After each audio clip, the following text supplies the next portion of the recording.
क्या आपने कभी सोचा है कि एक 16 साल का लड़का कैसे पूरी कौरव सेना के सामने अकेला खड़ा हो सकता है? कैसे एक किशोर अपनी जान की परवाह ना करते हुए दुनिया की सबसे खतरनाक युद्ध संरचना में प्रवेश कर सकता है? आज मैं आपको एक ऐसी कहानी सुनाने जा रहा हूं जो आपके रोंगटे खड़े कर देगी। महाभारत के युद्ध के 13वें दिन जो कुछ हुआ वो न केवल इतिहास का सबसे दुखद अध्याय है, बल्कि ये एक ऐसा मोड़ था जिसने पूरे युद्ध की दिशा ही बदल दी। भीष्म पितामह की मृत्यु के बाद कौरव सेना में हड़कंप मच गया था। दुर्योधन निराशा में डूबा हुआ था, उसकी सेना का मनोबल टूट चुका था। तभी गुरु द्रोणाचार्य ने कौरव सेना की कमान संभाली। द्रोणाचार्य ने दुर्योधन से एक वादा किया, मैं युधिष्ठिर को बंदी बनाकर तुम्हारे सामने लाऊंगा। इससे ये युद्ध एक ही दिन में समाप्त हो जाएगा। लेकिन समस्या ये थी कि जब तक अर्जुन युद्ध भूमि में मौजूद था, तब तक युधिष्ठिर तक पहुंचना असंभव था। द्रोणाचार्य ने 2 दिन तक कई चालें चली, लेकिन हर बार अर्जुन ने उनकी योजनाओं को धूल में मिला दिया। तब द्रोणाचार्य ने एक षड्यंत्र रचा। उन्होंने एक योजना बनाई जिससे अर्जुन और श्री कृष्ण को युद्ध भूमि से दूर भेज दिया गया। यह उनका सुनहरा मौका था। जैसे ही अर्जुन युद्ध भूमि से दूर गए, द्रोणाचार्य ने अपना अगला दांव फेंका। उन्होंने अपनी सेना को एक ऐसी संरचना में व्यवस्थित करने का आदेश दिया जिसका नाम था चक्रव्यूह। चक्रव्यूह, यह नाम सुनते ही योद्धाओं की रीढ़ में सिहरन दौड़ जाती थी। यह कोई साधारण युद्ध संरचना नहीं थी। यह एक जटिल, घूमता हुआ मानव चक्र था जो अपने रास्ते में आने वाले हर योद्धा को निगल जाता था। चक्र का मतलब है घूमता हुआ पहिया और व्यूह का मतलब है संरचना। ये एक ऐसी संरचना थी जो लगातार अपना रूप बदलती रहती थी। जैसे जैसे कोई योद्धा अंदर जाता था, ये उसे अपने जाल में फंसाती जाती थी। इस चक्रव्यूह की सबसे खतरनाक बात ये थी कि इसमें 7 चरण थे। हर चरण पहले से ज्यादा जटिल था। हर चरण में अलग अलग प्रकार के योद्धा थे, अलग अलग हथियार थे और हर चरण को तोड़ने का अलग अलग तरीका था। जब पांडवों ने इस विशाल चक्रव्यूह को देखा तो उनके होश उड़ गए। लाखों सैनिक एक साथ मिलकर इस भयानक संरचना का निर्माण कर रहे थे। यह देखकर लग रहा था जैसे कोई विशाल तूफान आ रहा हो। समस्या ये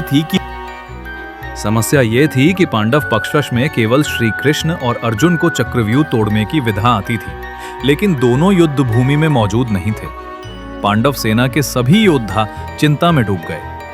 युधिष्ठिर, भीम, नकुल, सहदेव सभी एक दूसरे का मुंह देख रहे थे। क्या करें? कैसे इस मौत के जाल से बचें? तभी पीछे से एक आवाज आई, मैं चक्रव्यूह के अंदर जाऊंगा, मुझे इसे तोड़ने का तरीका मालूम है। सभी ने पीछे मुड़कर देखा। वहां एक 16 साल का किशोर खड़ा था। उसकी आंखों में अदम्य साहस था, चेहरे पर दृढ़ संकल्प था। ये था अभिमन्यु, महान धनुर्धर अर्जुन का पुत्र। पांडव शिविर में सन्नाटा छा गया। सभी जानते थे कि अभिमन्यु को चक्रव्यूह में प्रवेश करने की विधा आती है, लेकिन क्या वो वहां से जीवित बाहर आ पाएगा, ये किसी को नहीं पता था। लेकिन यहां सवाल ये उठता है कि अभिमन्यु को चक्रव्यूह के बारे में कैसे पता था, जबकि पांडव सेना के अनुभवी योद्धाओं को भी इसकी जानकारी नहीं थी। इसकी कहानी बहुत दिलचस्प है। ये बात अभिमन्यु के जन्म से भी पहले की है, जब वो अपनी मां सुभद्रा के गर्भ में था। उन दिनों अर्जुन युद्ध की तैयारी में व्यस्त था। वो विभिन्न युद्ध रणनीतियों का अध्ययन कर रहा था। एक दिन अपनी प्रिय पत्नी सुभद्रा के साथ समय बिताते हुए अर्जुन ने चक्रव्यूह के बारे में विस्तार से बताना शुरू किया। अर्जुन ने बड़े प्रेम से सुभद्रा को चक्रव्यूह के सभी 7 चरणों के बारे में समझाया। वो बता रहे थे कि कैसे हर चरण को तोड़ा जाता है, कहां से प्रवेश करना है, किस तरह से आगे बढ़ना है। लेकिन जब अर्जुन 7वें और अंतिम चरण की बात करने लगे तो उन्होंने देखा कि सुभद्रा सो गई है। अर्जुन को लगा कि वो व्यर्थ में इतनी बातें कर रहे हैं और वे चुपचाप वहां से चले गए। लेकिन अर्जुन को क्या पता था कि सुभद्रा के सोने के बाद भी उनके गर्भ में पल रहा बालक अभिमन्यु सब कुछ सुन रहा था। गर्भ में रहते हुए ही अभिमन्यु ने चक्रव्यूह के पहले 6 चरणों को तोड़ने की पूरी विधि सीख ली थी। लेकिन चूंकि अर्जुन 7वां चरण समझा नहीं पाए थे, इसलिए अभिमन्यु को सिर्फ चक्रव्यूह में प्रवेश करने की विधि मालूम थी, बाहर निकलने की नहीं। अब चूंकि अभिमन्यु अकेले चक्रव्यूह में जाकर वापस नहीं आ सकता था, इसलिए यह तय किया गया कि वो अकेले नहीं जाएगा। पांडव सेना के सभी योद्धा उसके साथ चक्रव्यूह में प्रवेश करेंगे। योजना ये थी कि अभिमन्यु चक्रव्यूह को तोड़ता जाएगा और बाकी सभी योद्धा उसके पीछे पीछे आते रहेंगे। इस तरह जब अभिमन्यु अंतिम चरण तक पहुंचेगा तो वो अकेला नहीं होगा, सभी मिलकर अंतिम चरण को भी तोड़ देंगे। लेकिन द्रोणाचार्य ने चक्रव्यूह का निर्माण बहुत सोच समझ कर किया था। उन्होंने हर संभावना के बारे में सोचा था। जैसे शतरंज में बाहरी पंक्ति में सिर्फ प्यादे होते हैं, वैसे ही चक्रव्यूह के बाहरी चरणों में साधारण सैनिक थे। उनका काम केवल योद्धाओं को रोकना था।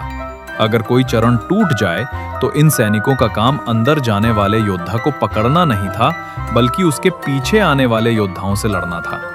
जैसे जैसे चरण अंदर की तरफ बढ़ते थे, वैसे वैसे वे और भी जटिल और खतरनाक होते जाते थे। अंतिम चरण में कौरव सेना के सबसे कुशल और शक्तिशाली योद्धा मौजूद थे।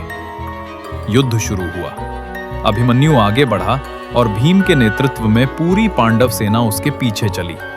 लेकिन चक्रव्यूह के पहले चरण में ही उनका सामना जयद्रथ से हुआ। जयद्रथ कोई साधारण योद्धा नहीं था। उसके पास कई दिव्य अस्त्र थे और शक्तिशाली वरदान था। अभिमन्यु तो पहला चरण तोड़कर अंदर चला गया, लेकिन जयद्रथ ने पांडव सेना को आगे जाने से रोक दिया। चक्रव्यूह की संरचना लगातार बदलती रहती थी। चारों तरफ तलवारों की आवाज गूंज रही थी, आसमान से तीरों की बारिश हो रही थी, खून से धरती लाल हो गई थी। एक भीषण युद्ध छिड़ गया था और अभिमन्यु अकेला चक्रव्यूह की गहराई में जा रहा था। जैसे जैसे अभिमन्यु आगे बढ़ता गया, चरण और भी कठिन होते गए। सैनिकों की संख्या बढ़ती गई और उसकी मुश्किलें भी। लेकिन अभिमन्यु का साहस अटूट था। छठे चरण को पार करने के बाद अभिमन्यु सबसे कठिन चरण में पहुंच गया। यहां कौरव सेना का एक बहुत बड़ा हिस्सा उसका इंतजार कर रहा था, लेकिन अभिमन्यु कम नहीं था।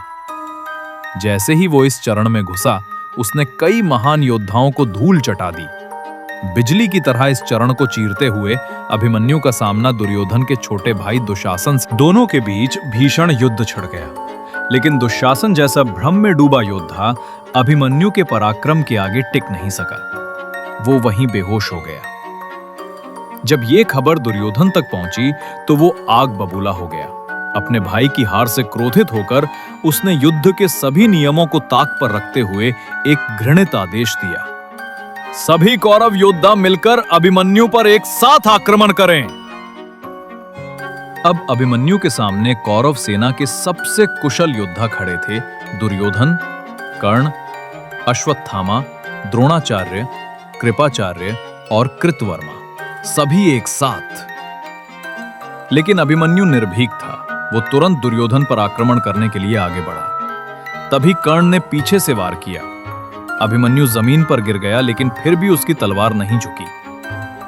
घायल अभिमन्यु एक घायल शेर से कम खतरनाक नहीं था। यह देखकर कौरवों का डर बढ़ने लगा। तब उन्होंने फिर से छल का सहारा लिया। उन्होंने अभिमन्यु के रथ को तोड़ दिया, उसके घोड़ों को मार डाला। न केवल ये, बल्कि उसके सभी हथियार छीनकर तोड़ दिए। फिर चारों तरफ से घेरकर उन्होंने अभिमन्यु पर तीरों की बारिश शुरू कर दी। थोड़ी देर बाद उसके शरीर के हर हिस्से से खून बह रहा था।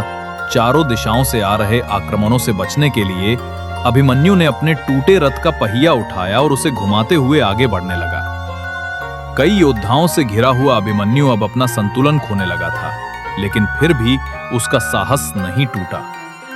कौरवों को समझ आ गया कि वे इस तरह से अभिमन्यु को हरा नहीं सकते। तब अभिमन्यु की कमजोरी का फायदा उठे हुए सभी कौरव योद्धा एक साथ उस पर टूट पड़े। एक अकेला 16 साल का लड़का इतने सारे योद्धाओं से अकेले लड़ता रहा, लेकिन अब उसके शरीर ने साथ छोड़ दिया था। ये देखकर कौरवों ने अभिमन्यु के सिर पर वार किया और उसकी निर्मम हत्या कर दी। इतनी पीड़ादायक मौत कि स्वर्ग से इस युद्ध को देख रहे देवता भी कांप गए। थोड़ी देर बाद अर्जुन युद्ध भूमि में वापस आया। जैसे ही उसे इस घटना की खबर मिली, अर्जुन टूट गया। वो जमीन पर गिर गया और उसकी आंखों से आंसू बहने लगे। उसका पूरा शरीर क्रोध से भर गया। अब तक पांडवों ने युद्ध के सभी नियमों का पालन किया था।